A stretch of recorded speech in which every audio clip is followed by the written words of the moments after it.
So a few months ago I uploaded a video where I made this guy, a Nordic Curl board, and you guys seem to really like that video. It's one of my most viewed videos on this channel, so like any good YouTuber, I'm gonna be milking that video for more content.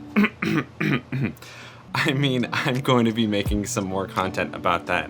I want to fix some of the mistakes, some of the problems that I had with this first version, and I'm also just going to be making it as cool as I can, trying to use all of my brain power to make this thing as sick as possible. So this is the DIY Nordic Curl board version 2.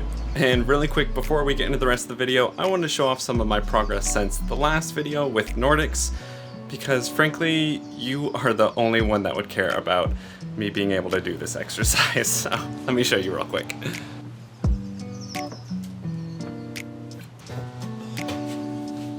Not too shabby, right? All right, let's get on with the rest of the video. So like any good DIY project, we are starting off at our local hardware store. And if you want to smash the like button now, I'd appreciate it, because I'm gonna be getting some weird looks while I'm in there. We are gonna be heading directly to the lumber section, because the first upgrade we are making to this Nordic Curl board is to switch out the pine board we were using for a harder wood, so it flexes a lot less. If you saw in any of the clips, the board was flexing a lot and it just makes it feel not super stable. So I am looking for something made out of oak. Alright, so I've looked all over Lowe's for the piece of wood that I saw online, and they just don't have it anywhere. So it looks like we are stuck with this guy. It's the closest I could find. 4 feet long, made out of oak, an inch thick, but it's not the exact width I was looking for, but I'm sure we will figure out how to make this work. But we're not just here to upgrade the board that we're using. I'm also doing a little other upgrade that I mentioned at the end of the last video. I'll leave it a surprise for you guys, but I am pretty excited to put this thing together. So I think we got everything I needed. Surprisingly less weird looks than I thought, but it's time to get going home. Ooh, plates.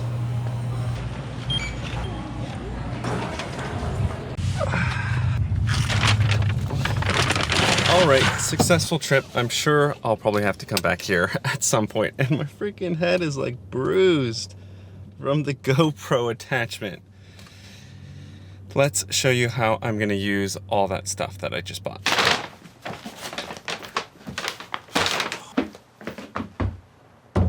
Cool, so now that we have one of the bigger upgrades out of the way, switching from the pine board to the oak, let's talk about some of the other things that I'm doing to make this thing cool. And I wanted to mention something that I saw a lot in the comment section of the last video of the version 1, is people asking why I have these feet on here, and if they were necessary. Do I need to put them on? I don't want to put them on, all this stuff. So the answer to that is that no, they're not completely necessary, but with how much the board was bending, if you don't have the feet, the back of the board is going to be lifting a ton.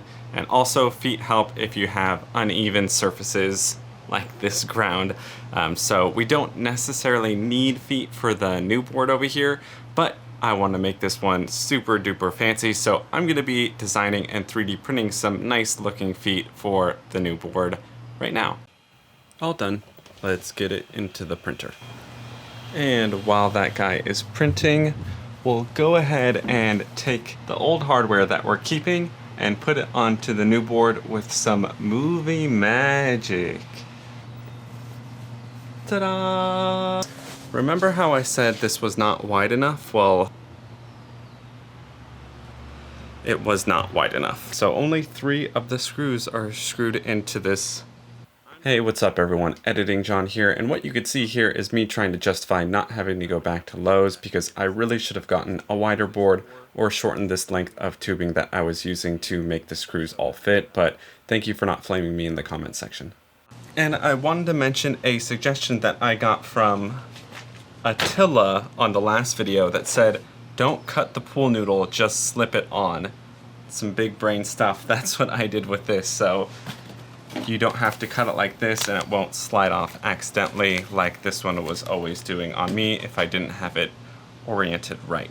Alright, now that we have that back part secured, I think it's time for a little test just to make sure everything's working and to see if those 3 screws will hold me. I hope this doesn't break.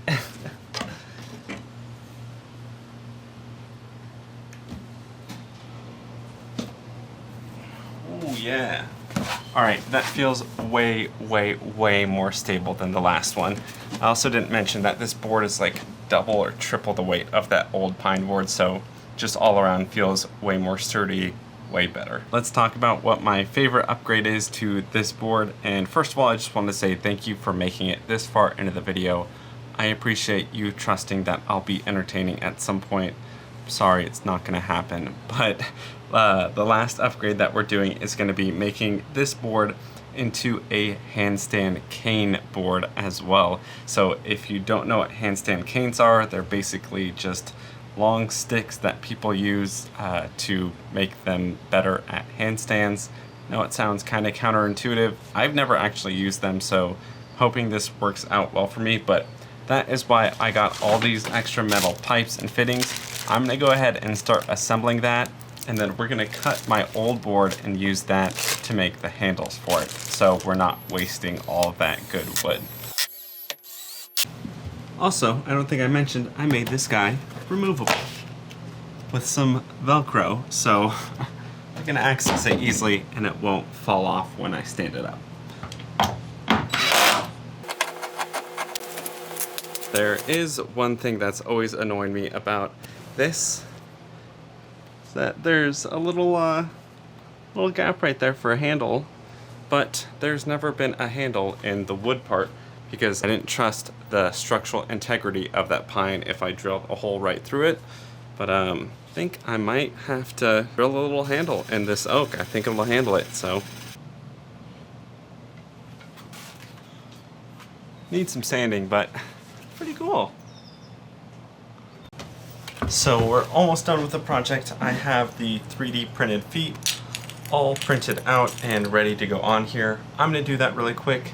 I will try and cut out those hand blocks for the handstand canes as well tonight, but as you might be able to tell, we're almost out of light, so I'm gonna do as much as I can and then we will get on to using this thing and testing it out.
All done with testing, and I gotta say that this thing worked great. I can't say, however, that it made the handstands easier to hold or easier to balance.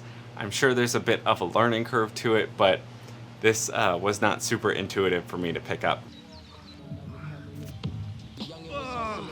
You also might notice that the board looks a little bit different, and that's because it's been about a week since all of the clips that you just saw, and I spent some time sanding everything down and then giving it a nice coating of this Danish oil to make that oak really stand out.